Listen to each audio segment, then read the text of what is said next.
point. Voici. En plus d'augmenter sa capacité spirituelle par le jeûne, la prière et des longues méditations qu'on fait en général en retraite, il faut chercher aussi à augmenter sa capacité de réfléchir. L'onction marche avec la réflexion. Il y a des dons que Dieu ne peut pas donner à des gens qui ne réfléchissent pas. Il y a des dons que Dieu ne va jamais donner à des gens qui n'aiment pas l'habitude de réfléchir. Sinon, ils vont détruire la vie des gens. Regardez un exemple. Ecclésiaste 7, verset 14. Il faut augmenter sa capacité à réfléchir. Ça ne ressemble à rien, mais l'une des façons d'avoir des dons spirituels, c'est de faire des activités de développement du QI. Faire des choses pour développer son quotient intellectuel, pour développer sa capacité à réfléchir. Pourquoi? Ecclésiaste chapitre 7, verset 14. Au jour du bonheur, sois heureux, et au jour du malheur, réfléchis. Dieu a fait l'un comme l'autre, afin que l'homme ne découvre en rien ce qui sera après lui. Au jour du bonheur, sois heureux. Et au jour du malheur, fais quoi? Réfléchis. Quelle une version où ça mis prie? Quelle une version ça mis? Au jour du malheur, il faut prier beaucoup. Prier en langue. Voici. Pourquoi Dieu donne les dons spirituels? C'est pour régler les malheurs. Vous voyez? Et l'une des façons de régler les malheurs, c'est de réfléchir. Ce ne sont pas tous les malheurs qui se règlent par la prière. Il y a des problèmes que des gens vivent, qui ne vont se régler que lorsque quelqu'un qui réfléchit plus qu'eux va leur parler. Ou quelqu'un va leur faire asseoir pour dire, viens, on va réfléchir. Ce qui t'est arrivé là, ça a commencé comment? Qui est derrière? Qu'est-ce que toi-même tu as fait pour être dans la situation dans laquelle tu es? Au jour du malheur, réfléchis. Donc imaginez-vous quelqu'un qui n'aime pas réfléchir. Comment Dieu va l'utiliser pour régler les malheurs des gens? Toi, tu vois tout en prophétie, en songe. Parfois même là, vous les jeunes célibataires, il y a des gars qui viennent vous demander en mariage, qui vous font des avances. Vous n'avez même pas besoin de prier. Si vous-même vous réfléchissez un peu, vous les regardez, vous réfléchissez, vous allez savoir qu'il y a un problème. Vous allez savoir qu'il y a un problème. Parfois au premier rendez-vous, au deuxième rendez-vous, là, il y a des comportements que quelqu'un a, il y a des choses qu'il te dit, toi-même il faut réfléchir. Vous êtes en train d'échanger, tu lui demandes, toi c'est quoi ton plus grand projet? Il dit, mon plus grand rêve, en tout cas, dès que j'ai l'argent, je dois construire une maison pour ma maman. Dès qu'on s'est marié, il a construit une maison de ma maman. Réfléchis. Quelque chose, on dit l'homme quittera son père et sa mère pour s'attacher à sa femme. Lui, il dit que quand il va s'attacher à toi, là, vous allez construire une maison pour son père et sa mère. Tu vas pas qu'il y a un problème.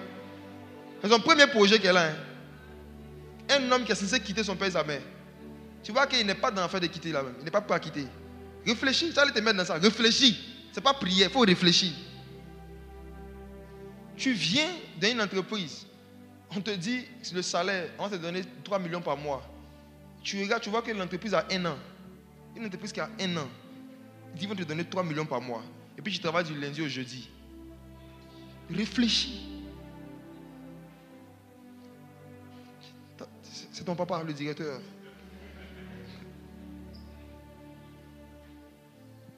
Quelqu'un te dit, il te vend une voiture de 2021 ou 2022.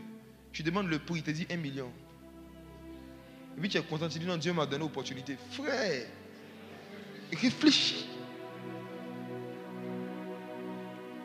Il y a une grande part de réflexion dans la foi et dans l'onction. Et quand on ne tient pas compte de cela, il y a des dons que Dieu ne peut pas nous donner. Là, je me suis rendu compte en étudiant les dons spirituels que tous les dons me marchent avec la réflexion.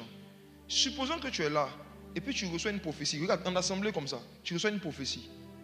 Tu reçois une vraie prophétie. Je suis une femme qui est venue avec son mari. Que la femme qui est là a le sida.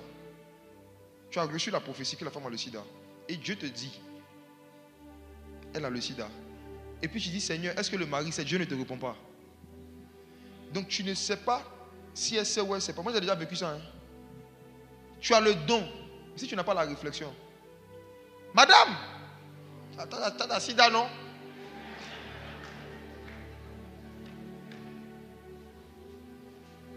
L'onction dans la main de quelqu'un qui ne fait pas de réflexion, c'est une destruction. Réfléchis. Cette information est tellement sensible.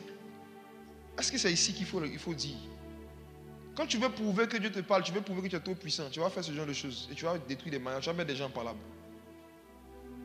Donc si Dieu voit qu'il y a un niveau de réflexion dont tu n'uses pas, il y a des dons qu'il ne va pas te donner. Il y a une part de réflexion dans les dons spirituels. Donc si tu veux que Dieu te prenne au sérieux et qu'il te donne des dons sérieux, il faut t'exercer à réfléchir. Regardez un autre passage, Proverbe 16, verset 20.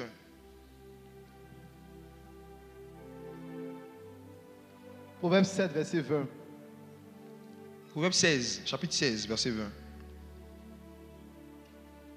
Allons vite. Ok. Proverbe 16. On va lire 3 versets, puis nous allons prier. Je donne 3 versets sur la réflexion. Proverbe 16, verset 20.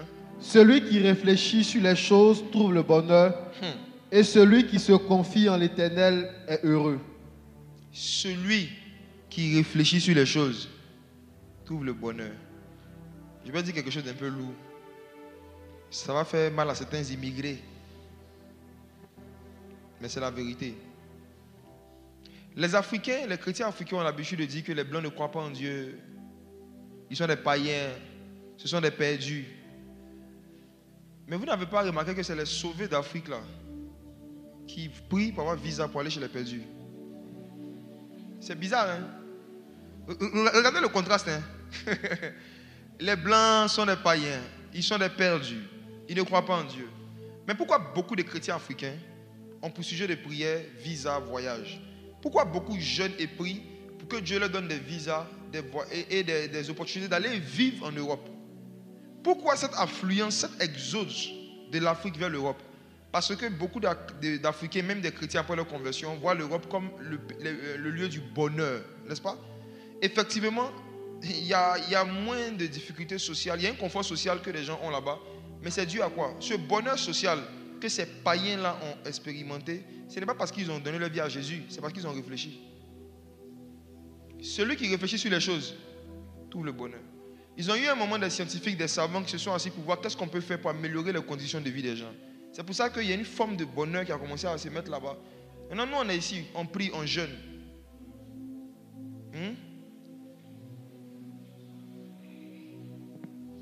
Là, vous avez vu combien de fois des églises organisées comités de réflexion?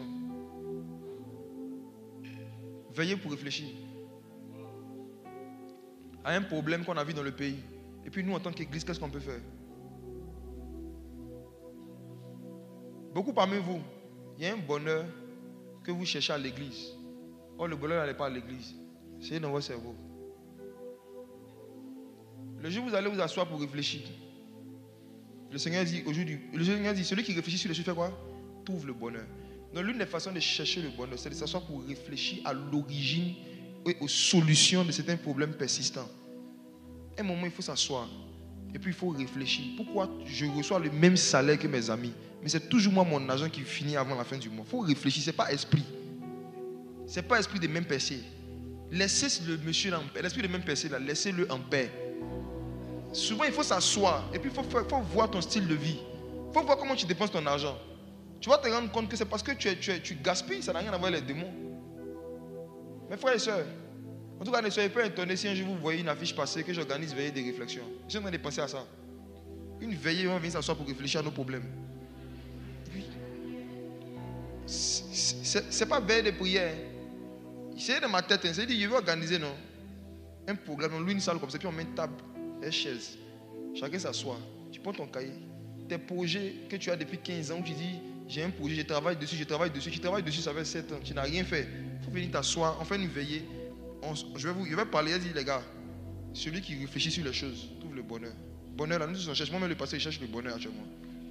Donc, chacun n'a qu'à prendre ses projets, son cahier, il n'a qu'à s'asseoir, il n'a qu'à réfléchir sur qu'est-ce qu'il doit faire pour que d'ici 1 an ou 2 ans, il n'ait plus les mêmes problèmes sociaux et financiers qu'il a aujourd'hui. Il faut écrire un plan clair. Tu fais quoi? Tu commences où? Tu vas où? On vient, on s'assoit, et puis on met un instrumental, et puis on réfléchit. Philippe, toi tu joues, nous on réfléchit. Oui. Réflexion sur instrumental. C'est la parole de Dieu aussi. Celui qui réfléchit sur les choses trouve le bonheur. Il y a une loi qui s'appelle la loi de la gravité qui disait que les objets ne peuvent pas se déplacer dans les airs. À cause de cela, si quelqu'un voulait quitter la France pour aller en Côte d'Ivoire, c'était 3 mois. 2 mois en bateau, 3 mois. Ce sont des chrétiens qu'on appelle les frères White. C'était 2 chrétiens qui se sont assis, ils ont arrêté de prier. Pendant que les gens partaient au veillées de prière, et ils faisaient veiller des réflexions. Ils ont fait des recherches et ils ont découvert des lois qu'on appelle les lois de l'aérodynamique. C'est des chrétiens qui ont découvert les lois de l'aérodynamique et qui ont fait le premier modèle d'avion. Grâce à eux, aujourd'hui, on peut quitter la France et aller en Côte d'Ivoire le même jour. Ils ont facilité la vie des gens. Aujourd'hui, les transactions, les voyages sont plus rapides. C'est la conséquence de quoi? Réfléchir. Ils se sont assis, ils ont fait des recherches. Et ce qu'ils ont découvert, ça a aidé les gens. C'est Dieu qui permet que tous les intellectuels du monde ne se convertissent pas. Il y a des intellectuels, si c'était convertis, le monde n'allait pas évoluer. Parce qu'à l'église, on allait leur donner l'onction, on allait prendre leur cerveau. Il y a des gens parmi vous, vous étiez très ambitieux. Vous aviez des projets de vie, vous étiez très bosseurs jusqu'à ce que vous fréquentez certaines églises. Où on vous dit, vanité des vanités. Toutes ces vanités. Ne travaillez pas pour la nourriture qui périt, mais travaillez pour celle qui subsiste. À quoi c'est un homme de gagner le monde si personne n'a? L'église n'était pas censée être un cimetière des projets. L'église n'est pas censée être un cimetière des talents. L'église n'était pas censée être un cimetière des cerveaux. Dieu n'a jamais voulu nous donner le Saint-Esprit en échange de nos cerveaux. Il voulait additionner le Saint-Esprit au cerveau. Pour qu'on soit beaucoup plus productif dans la vie. Mais qu'est-ce qu'on constate aujourd'hui? Je bénis Dieu de ce qu'il n'a pas permis que les évangélisations des années 1800 touchent le cœur du créateur des chaises. Celui qui a créé les chaises sur lesquelles on s'assoit aujourd'hui, s'il était évangélique, je ne pense pas qu'il allait emmener ce projet à matérialisation. Au lieu de s'asseoir pendant un vendredi soir, de 21h jusqu'au lendemain, bosser sur les dessins des chaises là pour nous faire avancer, on va s'asseoir, il allait partir à la prière. Et puis on allait s'asseoir sur les nattes. Il y en a ici là, vous êtes des génies qui s'ignorent. Vous avez des projets, des idées pour mener des innovations dans beaucoup de domaines. Mais vous ne vous asseyez pas pour réfléchir, pour mettre ça par écrit, puis travailler dessus. Parce que vous priez. Vous êtes occupé à l'église. Le mois prochain, le thème du mois, c'est la place de la science dans l'évangile. La place de la science et des arts. Je vais vous dire la vérité, mes frères et sœurs. S'il n'y avait pas de charpentier, Jésus n'allait même pouvoir mourir sur une croix. C'est grâce au métier de charpenterie qu'on a été sauvés. Quand Jésus aussi a été crucifié, il fallait qu'il soit enseveli, c'est-à-dire enterré. Tous les apôtres, ceux qui parlaient beaucoup en langue, là, ils ont fui, ils ont laissé son corps. S'il n'y avait pas eu l'ensevelissement, il n'y aurait pas eu la résurrection. Qui a enseveli Jésus? Joseph d'Arimathée, un intellectuel, un scientifique de l'époque. Aujourd'hui, nous avons le livre des Actes, on est content. On dit Actes des apôtres, le Saint-Esprit, Baya, onction. Qui a écrit le livre des Actes? Luc le médecin. C'est un médecin. Ça veut dire que les apôtres étaient en train de prier, de jeûner, ils n'écrivaient pas. S'il n'y avait pas des gens qui s'absentaient de leur programme pour écrire ce qui s'est passé au programme, on n'allait jamais avoir la Bible. Et j'étais dans l'esprit. Un jour même, on dit aux apôtres qu'il y a un problème de distribution de nourriture. Les gars disent, vous aussi, est-ce que c'est normal qu'on laisse la parole et la prière pour aller servir aux tables? Imaginez-vous des gens qui ne veulent pas sortir de la parole et la prière pour s'occuper de problèmes de nourriture. Vous pensez vraiment qu'il allait se soucier d'écrire un livre? Pourquoi en Afrique, on dit lorsqu'un vieillard meurt, c'est une bibliothèque qui brûle? Parce qu'on a une culture. C'est que beaucoup de gens ont des connaissances qu'ils ne vont jamais mettre dans un livre. Tout ce qu'on veut savoir, on a toujours venir voir le vieux. Comme dans Kirikou, il y a un vieux qui est assis quelque part. C'est lui seul qui a toutes les informations sur l'histoire de tout le quartier. On est obligé d'aller le chercher quelque part là-bas. Mais malheureusement, on reproduit cela. Il y a beaucoup parmi vous ici. Vous êtes remplis de talents, remplis de dons dans différents secteurs, dans différents domaines. Si vous n'avez pas la grâce d'avoir quelqu'un qui va vous dire, ce n'est pas celui qui prie en langue qui trouve le bonheur, c'est celui qui réfléchit sur les choses. Si on ne vous encourage pas à vous asseoir, à travailler sur vos projets, à réfléchir, à enfanter des choses qui vont bénir des gens, vous allez vivre frustré dans la société. Et vous allez avoir l'impression que Dieu n'est pas avec vous. Pourtant, c'est vous qui n'êtes pas avec Dieu. Là où on réfléchit, c'est là que Dieu est. Dieu lui-même, il y a une grande part de réflexion. Quand tu vois le corps humain, comment il a fait, tu vois que le gars réfléchit. Quand tu expliques le système digestif, mais c'est incroyable. Tu vois que le gars a pris son temps, il a réfléchi. Il a réfléchi quand quelqu'un finit de manger là. Il y a une partie qui va parler de son sang, ça va où? Ça sort comment? Dieu a réfléchi, puis il a fait ce que vous savez. Il a réfléchi. Les normes, même dans tous les domaines d'activité que les gens ont établis, c'est après avoir réfléchi, suite à des problèmes que les gens ont eus, ils se sont assis, ils ont réfléchi. Et ils ont trouvé le bonheur. C'est le temps de réfléchir. Est-ce qu'on peut prier? Si vous voulez aspirer à des dons, aspirer à être des gens qui ne négligent pas la réflexion, qui prennent le temps de s'asseoir à réfléchir. Je vois une vision qui me dérange. Je vois beaucoup de cahiers ouverts avec des phrases qu'on a commencé à écrire sur les premières pages, mais qu'on n'a pas terminé. Des phrases qu'on a commencé à écrire qu'on n'a pas terminé. Je ne vois pas un seul cahier, je ne vois pas 2, je ne vois pas 10, je ne vois pas 15, je ne vois pas 20, je ne vois pas 40, je vois beaucoup. C'est pourquoi j'ai commencé à m'attarder sur ça en fait.